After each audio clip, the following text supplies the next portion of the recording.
Wat is arm van gees? Enig anders kan ek begin wys. Mag ek nie sien. Kom met ons gevra laasweek die verhaal om ons net. Maar ek kan nie onthou nie. Dus wanneer jy voor die Here staan en besef dat jy niks het om vir die Here te gee nie en dat die Here jou nie volmaak sodat jy staan soos 'n boemelaar daar en sê ek het niks om te doen. Val my aan. Ja. Hoeveel punte kry jy? 10. Volpunt. As jy jou geestelike bankrotskap voor God erken. En dis baie belangrik, want hoekom sê ons bankrotskap? Want jy kan nie van jouself, van die eie ek oor hê. Die eie ek moet gaan en die Here moet in. Want die Here kan nie halfpad met jou deel en sê Here, vandag is U in beheer en môre is ek in beheer en Here, jy kan hierdie deel kry, maar hierdie deel moet jy vir my los. Ek wil nog die gitaar slaan.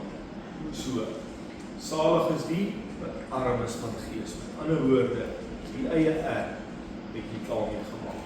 En jy is net afhanklik van God se gees. Alright. So kan jy onthou elke saligspreking met 'n belofte. Jy onthou as belofte. Blaai is Die belofte van daai een. Ja, is dit nie die koninkryk van God. Ja, aan hulle behoort die koninkryk van God. net so. Ja. Net so. Want ek meen, soos julle gesê, dit korreleer ook baie nou met die wedergeboorteproses. Ek meen, as jy jou bankrotskap voor God erken, dan is dit maar amper soos bekering, maar dit is ook deel van heiligmaking. Want ek meen, al het jy jou bekeer, gaan jy nog konstant moet bekeer, want ek meen, jy is nie perfekte mens.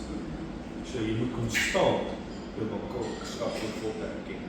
Jy moet konstant sê, Here, vul my. U is in beheer. Ek gee die heerskappy vir U. So dis nie verkeerd, want jy het nou 'n vraag wat ek gehad het geantwoord vir die vraag van meneer. So, want ek het 'n stukkie geluister van predikant wat gesê het, jy moet jou elke dag bekeer. Ja, maar ons moet dit in konteks verstaan. Is dit nie meer dan heiligmaking of Ja. wat is dit? Ja, kyk, ons praat van ware bekering die dag as jy die Here aanneem. Maar as ons praat van konstante bekering, want kyk, wat beteken bekering? Onthou julle wat dit in die boek staan? To change your mind, to change direction. So, as ons praat dan van 'n konstante bekering, beteken dit, jy moet identifiseer die area waarmee jy sukkel. En dan moet jy kyk, wat sê God oor dit? Hoe moet jy reageer? Nou vir jou om dit te volg, beteken dit, jy moet jou gedagte verander, want jy kan nie in dieselfde rigting beweeg waar jy beweeg het. Maar dit is eintlik heiligmaking. Maar soos ek sê, heiligmaking is ook 'n konstante bekering. Wat is heiligmaking? Om te vernuwe word na die gees van jou gemoed. Wat Paulus van praat. So met ander woorde, jy moet jou gedagtes vernuwe. Jy kan nie net dink soos jy dink nie, jy moet dink soos wat Jesus dink. Jy moet dink soos wat hy hierso vir ons sê om te dink. So, dit moet net verstaan word, want dis hoekom ons eintlik maar die term heiligmaking gebruik, want as jy praat net van bekering en konstant bekeer, dan kry mense die gedagte van wie ek nooit gered word nie, want ek moet elke dag net bekeer. Ek moet net bekeer. En dan het hulle daai mentaliteit van, ek is nie goed genoeg nie, want ek moet elke dag kom vra. En dis nie heeltemal waar.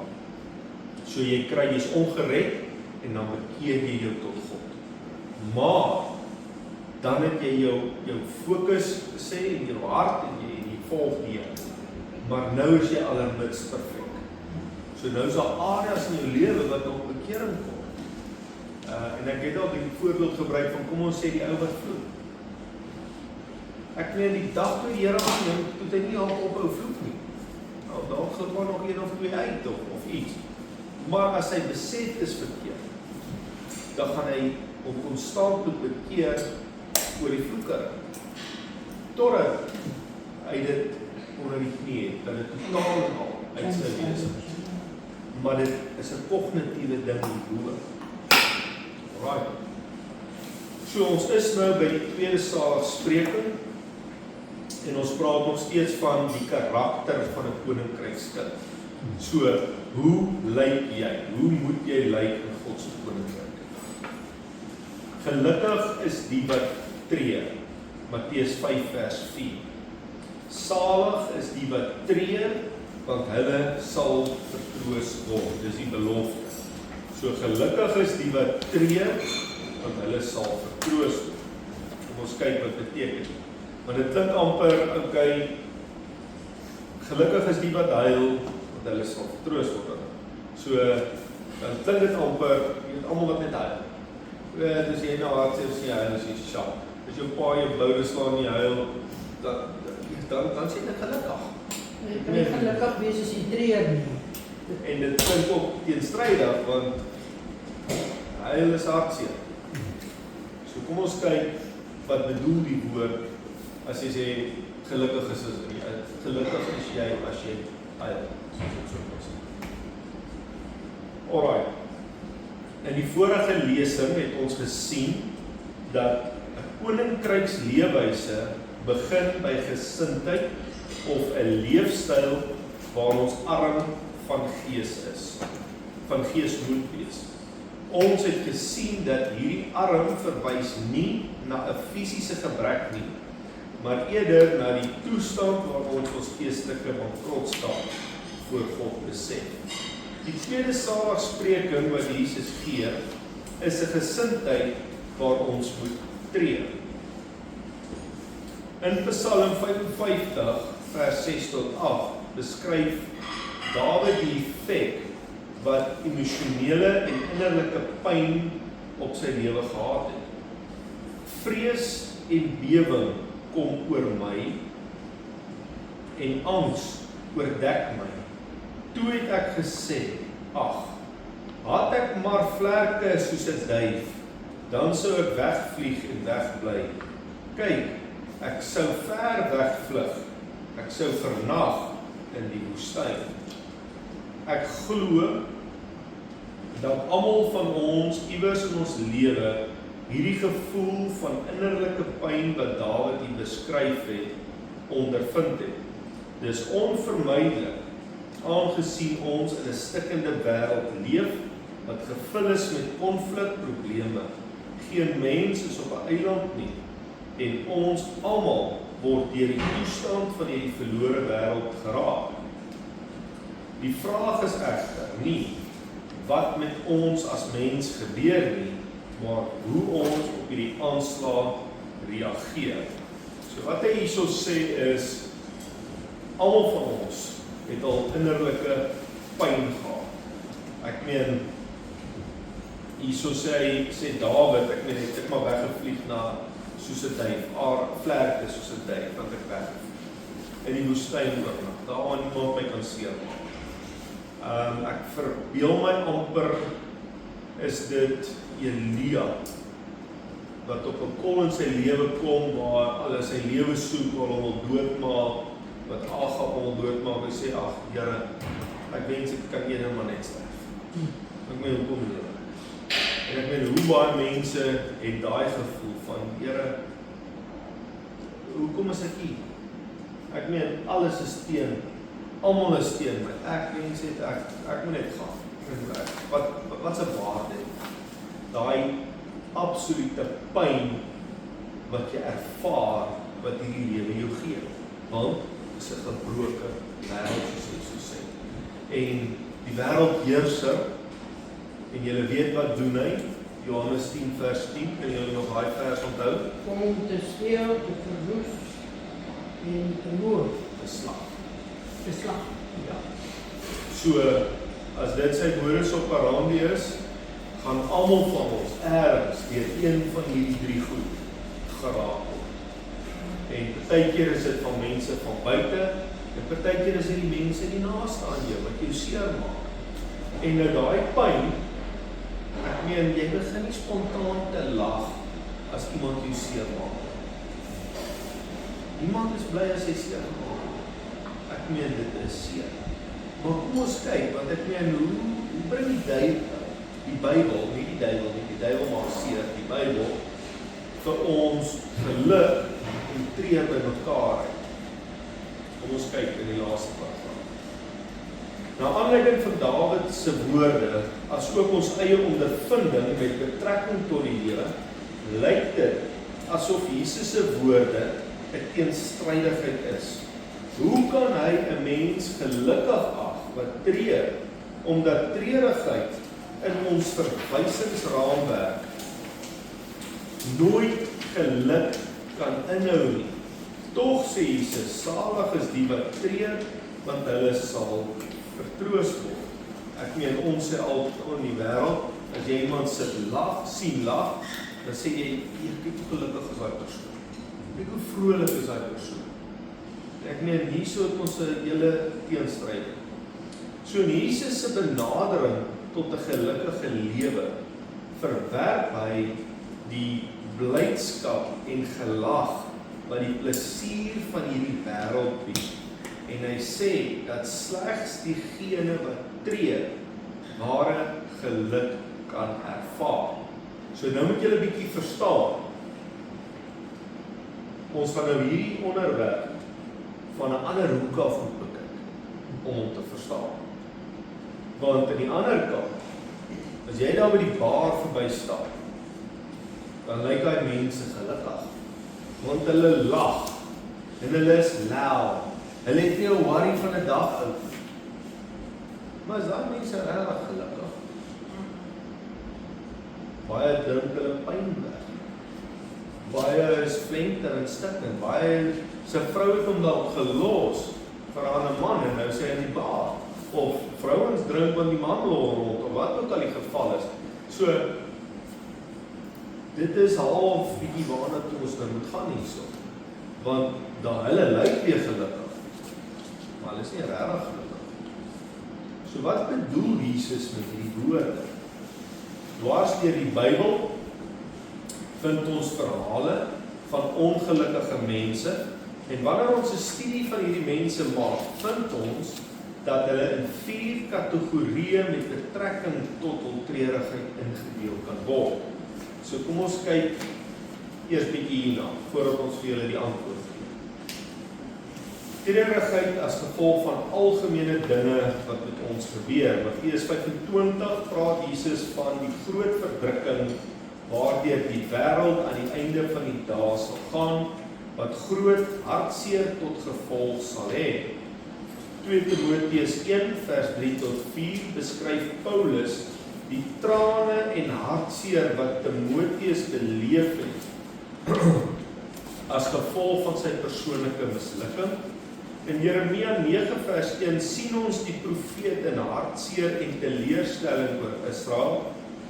Handelinge 20:31 beskryf Paulus sy trane oor die broers in Efese. In Markus 9:24 sien ons 'n vader huil oor sy kind se siekte toestand. En dadelik roep die vader van die kind met trane uit en sê, ek glo Here. In Lukas 7 vind ons die vrou wat Jesus se voete met haar trane was. Al hierdie mense was treurig omdat hulle hartseer beleef het. Tog sê Jesus dat daar 'n hartseer is wat volkome geluk sal bring. Punt 2. Treurigheid as gevolg van persoonlike begeertes. Dit sien op gevalle waar 'n persoon ongelukkig is omdat daar nie aan sy eie begeertes voldoen is. In 2 Samuel 13:2 vind ons Amnon wat so ongelukkig was dat hy eintlik emosioneel siek geword het omdat hy nie sy eie halfsussie as vrou kon kry. Dis nog 'n nare besigheid daai. En Amnon het dit in hom so aangetrek, dat hy siek was oor sy suster Tamar, want sy was 'n jong meisie, en dit was in Amnon se oë onmoontlik om haar iets aan te doen. In vers 4 sê hy, ek is verlief op Tamar. Hier treur 'n man oor 'n vrou wat nie vir hom beskore is.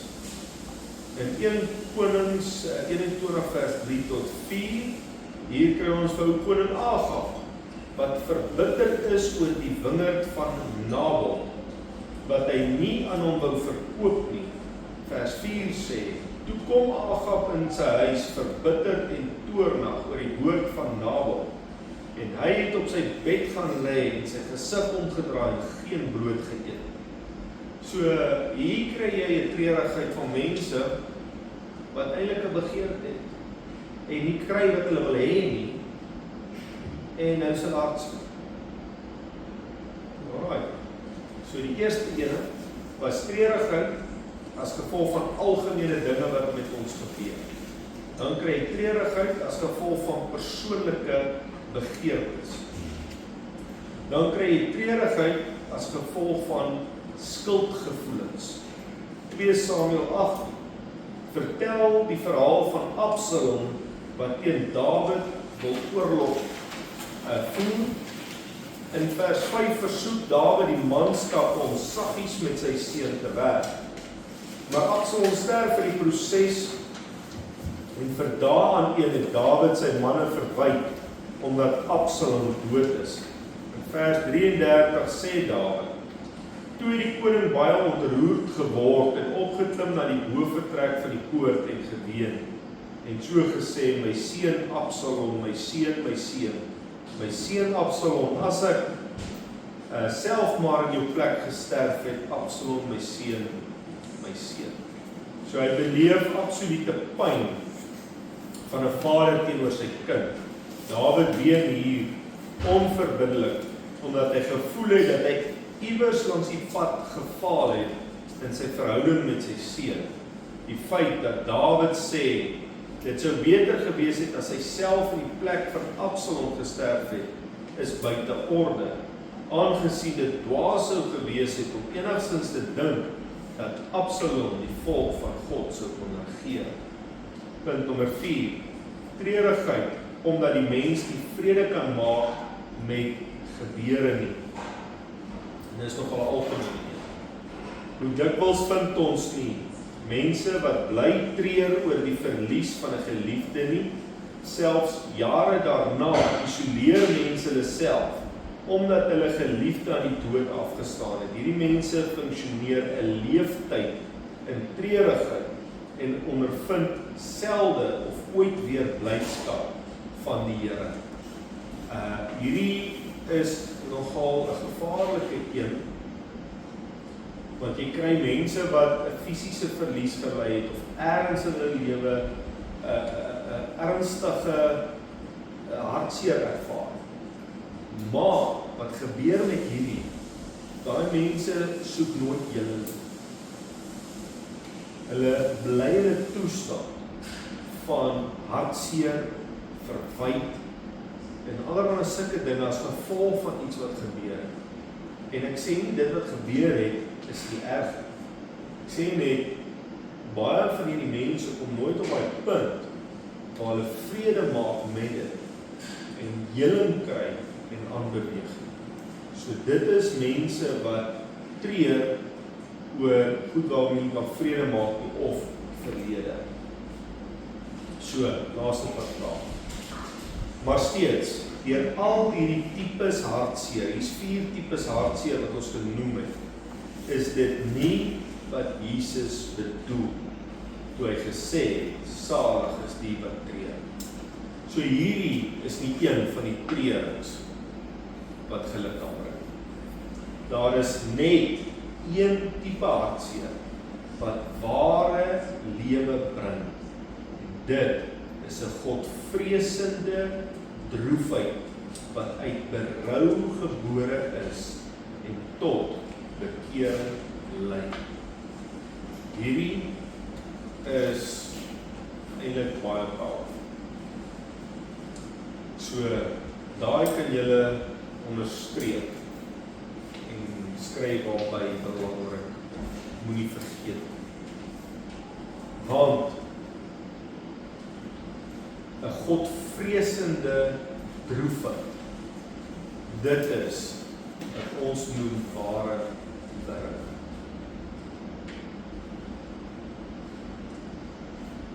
Dit is die hartseer wat jy het wanneer jy iets verkeerd gedoen het en jy wou dit nie doen en jy berou omdat jy dit gedoen het en daarom treur jy, daarom huil jy want jy het eintlik iets gedoen wat jy nie wou doen maar jy het geval en daai hartseer, daai treur, daai berou dis wat ons soek.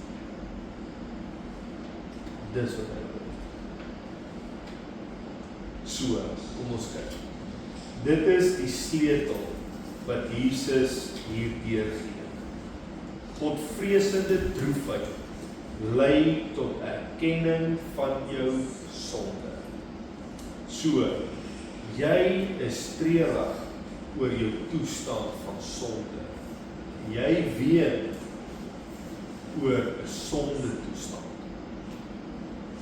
Jy ween voor God omdat jy besef dat jy verlore is. So dit bring 'n hele ander dinamika tot salig is die wat tree. Want jy kan niks doen om jou te regverdig. So as jy niks het om te doen, nou hy nie. Kyk bietjie as 'n kind ware berou. As hulle aangejaag en jy sê, hey, ek sien wat jy gedoen het, jy weet. Daai oomblik waar hy kind besef, hier wat, ek het verkeerd opgetree, ek is reg klaar, dan loop die traan. Weet jy, kry 'n paar feiters, maar die Here ken die hart. Maar dis die effek. Want die oomblik as jy besef, jy is verlore. Jy kan nie jouself red nie, jy kan niks doen om gered te word. Dan kan jy net met trane in jou oë na jou Skepper toe gaan en sê, Here, vergewe my. Vergewe my, want ek kan niks doen, ek het gesondig. En die skrif sê ook, almal het gesondig. So, wanneer jy in elk geval op die punt kom en jy kan nie treur oor die toestand nie, en jy sê eintlik is dit oukei, dan het jy nog nie eintlik eers verby die eerste punt van arm van gees gekom. So, want dan is jy nog te vol van jouself. So, jy kan net treur, jy kan net punt 2 bereik, as jy eers arm van gees is. Want eers as jy self jou bankrotskap voor God verklaar en kan erken, want jy niks om te bied, dan is jy eens op 'n plek waar jy kan tree oor die toestand. Want die skrif sê, almal het gesondig. The last words. En so, dan kan treurigheid en gelukkigheid verander word. Want as jy dan jou sonde bely, as jy dan in daai gebroke toestand sê, Here, is dan is jy gelukkig. Want dan kry jy vryspraak. Dis hoekom die belofte is, dan sal jy vertroos word. Van wie vertroos jy? Nie mens nie. God self vertroos. Right. So om arm van gees te wees, met ander woorde, om te besef dat jy niks het, waarmee jy jou eie saligheid kan betaal, jy is die vertrekpunt. Die volgende stap tot geluk is om met volle berou oor jou toestand van sonde te ween. So om arm van gees te word, vind plaas in die intellektuele kant en ons besef ons is geestelik bankrot voor God. Dit handel met die bewustheid van sonde. Om te treur vind plaas in ons emosies. ons is so oortuig van sonde en ongeregtigheid, dat ons voor God in berou begin ween. So, onthou julle, wat het die mense gesê vir Petrus, nadat hulle diep in die hart getref was? Vraag hom, wat moet ons doen? So, om bekering te doen is 'n kognitiewe besluit. Jy besluit, ek gaan nie meer hier aangaan nie, ek gaan die Here volg. Om te tree is om dit wat jy besluit het, hier voor die Here se voete te doen. Om jou hart voor hom te sluit. Right. Dit spreek van 'n diep innerlike berou wat aanleiding gee tot bekering. Net soos by die eerste saligspreking treur ons oor ons toestand van sonde wanneer ons Jesus vir die eerste keer aanneem, maar treur ons ook daarna wanneer ons daagliks ons sonde bely. Dit is dus 'n eenmalige gebeurtenis, maar dit is ook 'n volgehoue proses waar ons voortdurend ons swakhede oor ons swakhede ween voor God. In Psalm 32 vers 2 tot 5 staan: Welgeluksalig, met ander woorde voorspoedig, geluk, geseën, 3 keer gelukkig, is die mens aan wie die Here die ongeregtigheid nie toereken nie, en in wie se gees geen bedrog is nie. Met ander woorde, selfregverdig. Hier's daar 'n vraag. Toe ek geswyg het, met ander woorde my sonde geïgnoreer of ontken het my gebeente uitgeteer en in my gebrul die hele dag. Want u hand was dag en nag swaar op my. My murg het verander soos deur die somergloed. My sonde het ek u bekend gemaak. Bekering. En my ongeregtighede het ek nie bedek nie. Ek het gesê, ek wil aan die Here my oortredinge bely, dis belydenis, en u het my ongeregtigheid van my sonde vergewe. Met ander woorde, vergifnis ontvang. Net mense wie se sonde vergewe is, kan waarlik gelukkig of salig wees. Sonde bring verwydering tussen ons en God, en slegs mense wat in sy teenwoordigheid is, sal ware geluk ervaar. In Jakobus 4 vers 8 tot 10 staan: Nader tot God, en hy sal tot julle nader. Reinig die hande, julle sondaars, suiwer die harte, julle dubbelhartiges. Weeklaag, treur en ween, en laat julle gelag, die wêreldse geluk, in treurigheid verander word, en julle blydskap, wêreldse plesier, in bedruktheid. Verneder julle voor die Here, en hy sal julle verhoog. Geen mens sal ooit in God se koninkryk kan kom sonder om bewus te word van jou geestelike bankrotskap voor God nie, en as hy nie begin tree omdat hy absolute berou oor sy sonde het nie. So, die tree, salig is die wat tree, sê gelukkig is die wat waarlik berou oor hulle sonde. So Dawid herken nie net sy sonde nie, maar hy erken dit en bring dit voor God in gebed en smeking. Ware belydenis gaan gepaard met ware berou.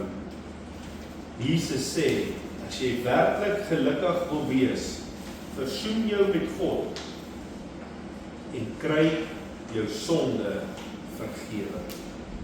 Net die regte stand voor God bring ware geluk in ons lewe. Alle ander geluk is tydelik en sal afhang van omstandighede waarin ons bevind.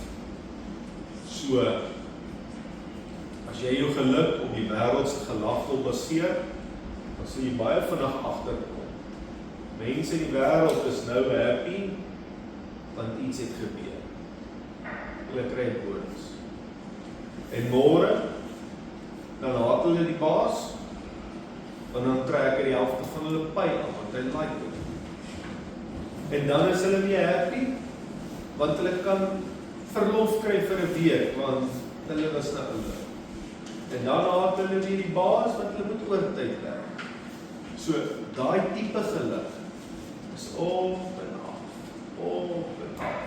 Want dit gaan alles oor hoe laat dit jou voel. As jy happy voel, sê die wêreld, dan is jy gelukkig. As iemand jou te nakom is, jy sê. Ware geluk kom wanneer jy tree, as jy huil, maar nie vir die wêreld, oor jou verlore toestand teenoor God. Want daai waar 'n tree gee vir jou nie net ware geluk, maar dit gee vir jou vergifnis van sonde. Met ander woorde, ware berou. Kom ek sê vir julle so. As iemand vir jou ekskuus moet sê, hoe sal julle sê, moet iemand ekskuus sê? Sê, ek het nou jou te nagekom, ek het nou vir jou slegte naam genoem. Sê, hey, is jy right? Dink jy, gaan jy voel ek was jammer? Môre berou is Ek sê, ja, jou aapie is dof. Is jy right? Kom, is jy oor het? Jy kyk hoe mooi sê dan hy ou ekskuus. Of nie wat luister. Ek is jammer. Ek het nie in God se orde opgetree. Ek het jou karakter aangeval. Ek vra jou verskoning vir hom. Dink julle so 'n persoon is jammer? Dink julle altyd van hulle is jammer? Elke benadering is jammer. Maar eerste ou is vat nie jammer. Dis ooit gesê, net grappie man. Daai is 'n ou laai. Ja, daai is 'n eintlik net 'n grappie. Ja, dan sê 'n ander persoon en huil en dan sê dis 'n grappie, maar niemand lag nie. Ja. Ja, skep daai. So ware berou. Salig is die wat tree, want hulle sal vertroos word. Iemand wat berouvol is oor sy sonde en daaroor tree, sal deur God vertroos word. As die Bybel ons nou leer dat die Heilige Gees ons vertrooste is, dan beteken dit dat slegs mense wat waarlik voor God berou het, die teenwoordigheid van die Heilige Gees sal ervaar. Maar die woord verklaar, hy is die trooster. Right.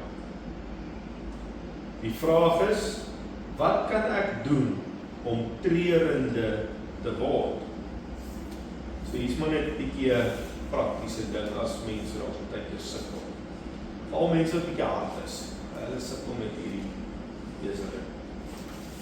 So eerste, verwyder alle hindernisse wat jou weerhou om jou sonde te erken. Elimineer die dinge wat jou hart maak en die Heilige Gees bedroef. Kry oorwinning met God se hulp deur jou sonde voor hom te bely. Maak God betrokke in jou swakheid. So met ander woorde, verwyder al die hindernisse wat jou weerhou om jou sonde te erken. Ons noem daai woordjie net selfregverdiging. Sodra jy jouself wil regverdig, dan moet jy weet jy het 'n probleem.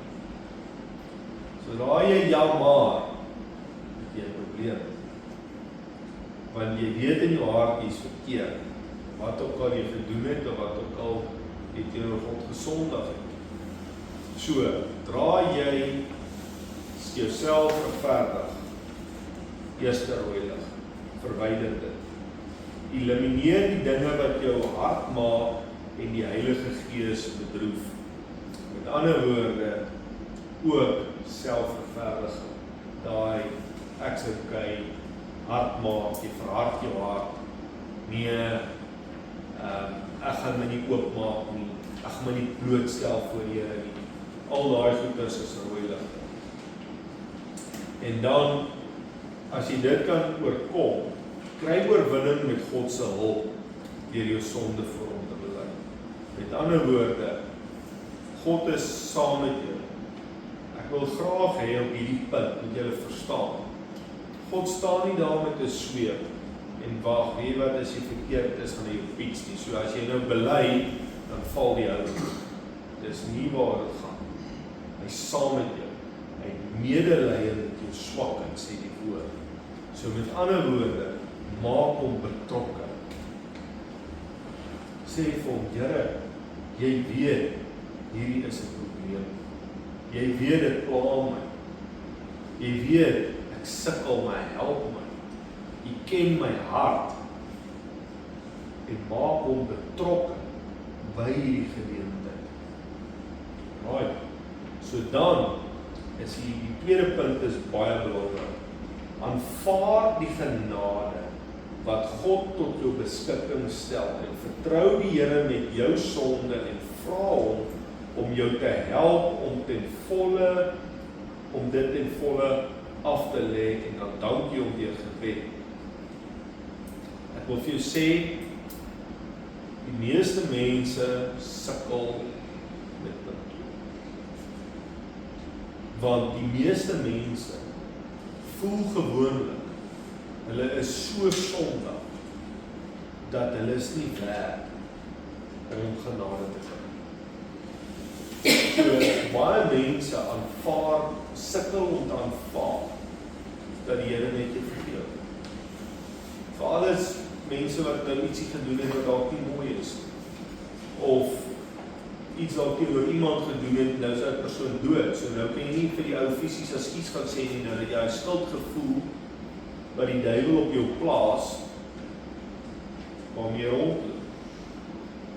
So, aanvaar God se genade. So as jy jou sonde bely voor hom, as jy jou gebrekkigheid voor hom bring,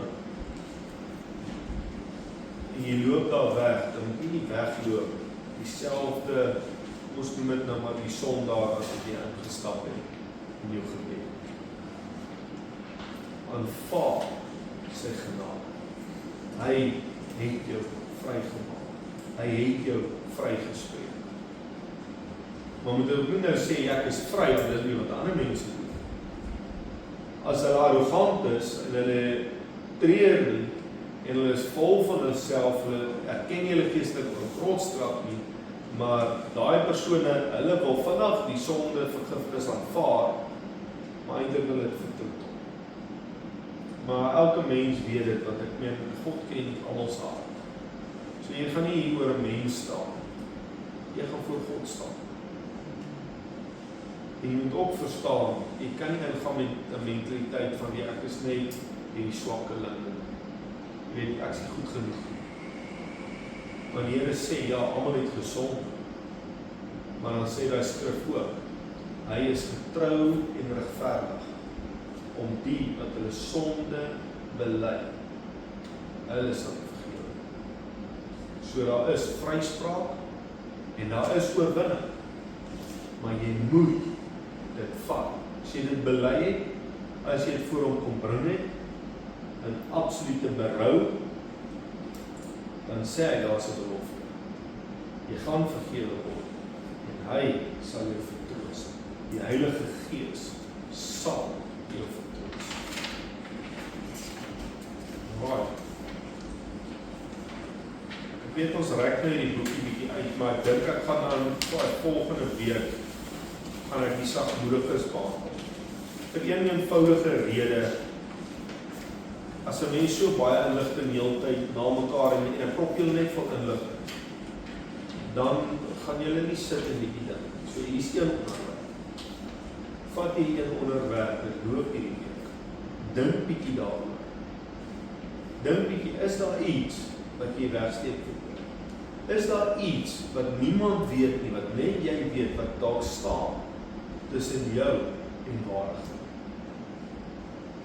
As daar iets is, bring dit voor die Here. En as jy sukkel, kom praat met my, kom praat met, as jy nie met my wil praat, jy praat met 'n dominee of 'n pastoor of iemand. Maar weet jy wat? Mense beroof hulle self van ware geluk, want hulle leef baie keer in 'n toestand waar, jy weet, ek amper sê daai selfvergifnis is 'n issue, want nou is nie die ding hier, jy's te skaam om vir die Here te sê, vergewe my, of jy weet nie hoe nie. En weet wat, ons moet in vryheid kom, want ons kan nie goed hê wat ons bind in ons verhouding. So as wat ding is in jou hart, jy is vry en bring dit voor die Here.